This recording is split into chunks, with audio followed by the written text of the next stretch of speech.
how to fix storage problem on any Android phone in less than 1 minute. Hello guys, so all what you have to do is go to the settings on your phone and then go to the storage option on your phone and go to clean app.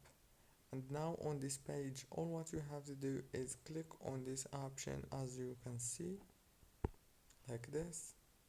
And after you click on it, it will take you here. Now on this page you will find the apps that you have deleted, but there's still some files right here.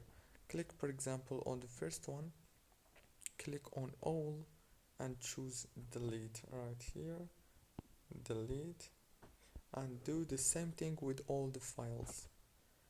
And yeah, very easy and fast.